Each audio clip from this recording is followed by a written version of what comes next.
تو حضور سید عالم صلی اللہ علیہ وسلم کی امت کے لیے میں نے آپ سے عرض کی تھی پہلے دن آتے ساتھ ہی کہ باتیں نہیں کام. محبت کے دعوے سب کے بہت بڑے ہیں لیکن کام بھی ضروری ہے. اگر صرف باتوں کی حد تک ہو تو جرابیں اتار کے جوتے اتار کے مدینے میں اور بھی بڑے پھر رہے ہیں. لیکن قوم کی حالت کیا کر دی ہے؟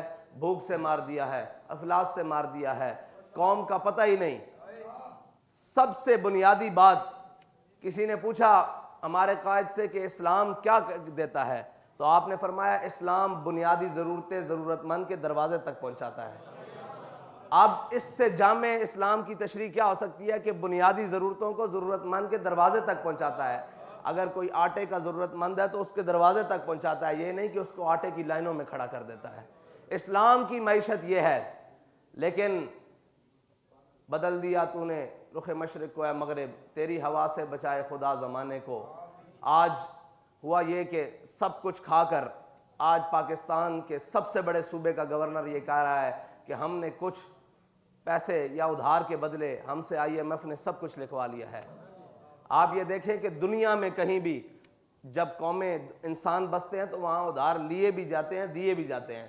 ہر مارکیٹ, بازار, گلی کوچہ, ملک, سرحد, سلطنت, بر اعظم میں ایسا ہوتا ہے کہ جب ضرورت پڑتی ہے ادھار لیا بھی جاتا ہے, دیا بھی جاتا ہے. لیکن یہ کون سی بات ہے کہ تم نے غیرت بھی رکھ دی, قوم بھی گروی رکھ دی, سارا کچھ رکھ دیا, اور اس کے بعد یہ کہتے ہو کہ جناب ہم معیشت کے بڑے چیمپئن ہیں, ہم پاکستان کو صحیح سمت میں لے کر جا رہے ہیں, ہم نے پاکستان کی معیشت کو ایسے کر دیا ہے, عالمی سطح پر یوں کر رہے ہیں یوں کر رہے ہیں. لیکن حقیقت بات تو یہ ہے کہ یہ آپ اور میری آنے والی نسلوں کو بھی بیچ چکے ہیں. اسلام دیکھیں, حضرت عمر رضی اللہ تعالیٰ عنہ نے بیٹھ کر مسجد نبوی میں کیا دعا کی. مسئلہ یہ ہے کہ ہم نے حکمرانی کو عیاشی کا ذریعہ بنا دیا ہے. بابا جی فرمایا کرتے تھے کہ جب حکمران خوشحال ہوں تو اس کی رعایا بدحال ہوتی ہے. جس کا حکمران خوشحال ہو اس کی رعایا بدحال ہوتی ہے, اور جس کا حکمران مفلس ہو, تنگ دست ہو, اس کی رعایا خوشحال ہوتی ہے. اس کے اوپر ایک ساتھی نے رات کو ہی بات سنائی کہ ہمارے قائد محترم فرمایا کرتے تھے کہ حضرت عمر بن عبدالعزیز کو ان کا ایک پرانا ساتھی دوست ملا کچھ عرصے کے بعد. اس نے دیکھا کہ وہ بالکل کمزور ہو چکے ہیں, لاغر ہو چکے ہیں, جسمانی طور پر بڑے کمزور ہو چکے ہیں, تو آپ کی چہرے کی ہڈیاں چہرے کی یہ واضح ہو رہی ہیں. تو اس نے کہا عمر بن عبدالعزیز یہ تجھے کیا ہوا, جب سے تو حکمران بنا ہے میں نے آج تجھے دیکھا ہے تو بڑا کمزور ہو گیا ہے. فرمایا مجھے تو یوں دیکھ رہا ہے میری رعایا دیکھ صحت مند ہو گئی ہے کہ نہیں ہو گئی. مسئلہ یہ ہے کہ حضرت عمر رضی اللہ تعالیٰ عنہ نے کوئی اور چیزیں نہیں مانگی. یہ لوگ سمجھتے ہیں کہ یہ بڑا آسان کام ہے, یہ نہایت مشکل کام ہے. قوم کو سنبھالنا اور اس کے سارے معاملات پہ نظر رکھنا اور پھر اس کو آگے لے کر چلنا, یہ بڑا مشکل کام ہے. حضرت عمر رضی اللہ تعالیٰ عنہ مسجد نبوی میں اپنے ساتھیوں کے ساتھ, ساروں کے ساتھ, صحابہ موجود ہوں گے, تابعین موجود ہوں گے, ان کے ساتھ بیٹھے تو حضرت عمر نے فرمایا یار سارے اپنی اپنی جو دل کی آرزو ہے نا, تمنا ہے, اس کو دعا کی صورت میں اللہ سے مانگو. کسی نے کہا یا اللہ مجھے اتنا مال دے میں تیری راہ میں اتنا خرچ کروں, غریبوں کو کھانا کھلاؤں, مسکینوں کو دوں, یتیموں کو دوں, ناداروں کو دوں. کسی نے کہا یا اللہ مجھے اتنی قوت دے کہ میں تیری راہ میں جہاد کروں. کسی نے کچھ مانگا, کسی نے کچھ مانگا. جب سب مانگ چکے تو انہوں نے کہا اے عمر آپ بھی تو دعا مانگیے جو آپ کے دل کی تمنا ہے. تو حضرت عمر نے ایسے ہاتھ اٹھا کر کہا یا اللہ مجھے سعید بن عامر الجمحی جیسا ایک گورنر اور دے دے. دیکھیں جی یہ دعائے عمر ہے اور تمنائے عمر ہے.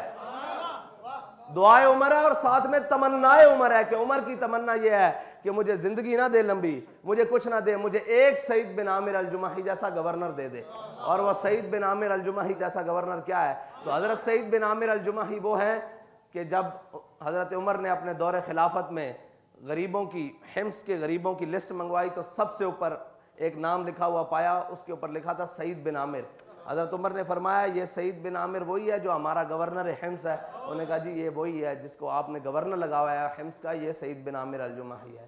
پھر آپ کی کچھ شکایات مدینہ پاک میں پہنچی, وہ سارا آپ نے واقعہ سنا ہے. مسئلہ یہ ہے کہ یہ نہیں کہ مجھے وہ لشکر دے دے. حضرت عمر بہت کچھ مانگ سکتے تھے, سارا کچھ, لیکن بندہ مانگا, دیانتدار مانگا, اور وہ مانگا جس کو اپنے سے زیادہ اپنی قوم اور اپنے عہدے کی جو حیثیت ہے اور حساسیت ہے اس کا پاس تھا. یہ ہے اسلام. اور حضرت عمر کے دور میں ہی جب ایران فتح ہوا تو بعض روایتیں ہیں, مختلف روایتیں ہیں, اس میں حضرت عمر رضی اللہ تعالیٰ عنہ کو جب حضرت سعد بن وقاص نے مال غنیمت بھیجا نا, تو ساتھ میں ایک لسٹ بھی بھیجی. اس میں لسٹ بھی تھی کہ یہ آپ کے یہ ہیں, یہ گھوڑے ہیں, یہ سونا ہے, یہ چاندی ہے. حضرت عمر نے کہا کہ ان کو لاؤ مسجد نبی میں رکھتے جاؤ. جب مال غنیمت آتا گیا آتا گیا آتا گیا, آخر میں لکھا ہوا تھا کہ اتنی سوئیاں بھی ہیں. یہ جو سوئی نہیں ہوتی, سوئی لکھا ہوا تھا اتنی سوئیاں بھی ہیں. تو حضرت عمر نے کہا یار سارا مال غنیمت آ گیا ہے, یہ سوئیاں بھی لکھی ہوئی ہیں. تو ایک صحابی نے یا ایک مجاہد نے اپنی جیب سے نکال کر وہ پیکٹ دیا کہ حضور یہ سوئیاں بھی آپ کی مال غنیمت میں ہیں. یہ